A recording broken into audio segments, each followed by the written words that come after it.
Somewhat appropriate, isn't it? Gather ye rosebuds while ye may, old time is still a-flying, and this same flower that smiles today, tomorrow will be dying. Thank you, Mr. Pitts. Gather ye rosebuds while ye may. The Latin term for that sentiment is carpe diem. Now, who knows what that means? Carpe diem. Let's seize the day. Very good, Mr. Meeks. Meeks. Another unusual name. Seize the day. Gather ye rosebuds while ye may. Why does the writer use these lines? Because he's in a hurry. No. Ding! Thank you for playing anyway. Because we are food for worms, lads. Because believe it or not, each and every one of us in this room is one day going to stop breathing, turn cold, and die.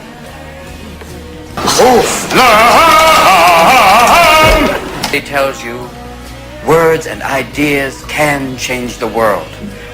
Now see that look in Mr. Pitt's eye? Like 19th century literature has nothing to do with going to business school or medical school, right? Maybe. Mr. Hopkins, you may agree with them, thinking, yes, we should simply study our Mr. Pritchard and learn our rhyme and meter and go quietly about the business of achieving other ambitions. A little secret for you. Huddle up. Huddle up!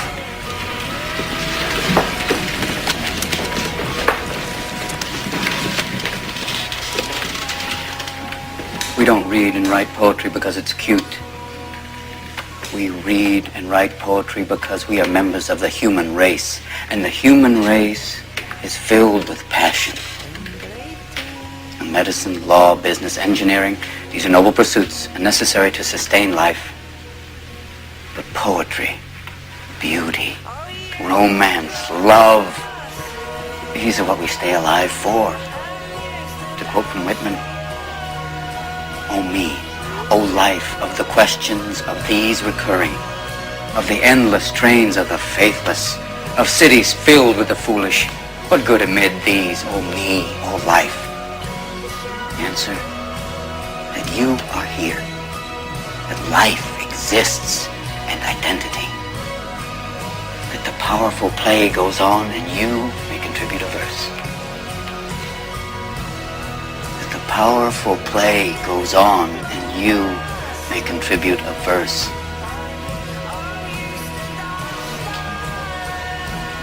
What will your verse be?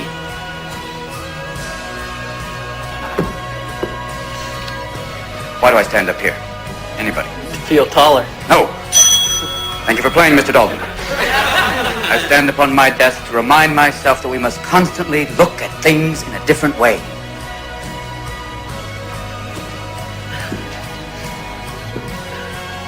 The world looks very different from up here. You don't believe me? Come see for yourselves. Come on. Come on. Just when you think you know something, you have to look at it in another way. Even though it may seem silly or wrong, you must try.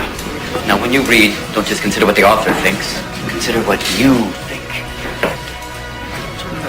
Boys, you must strive to find your own voice. Because the longer you wait to begin, the less likely you are to find it at all. Thoreau said most men lead lives of quiet desperation. Don't be resigned to that. Break out.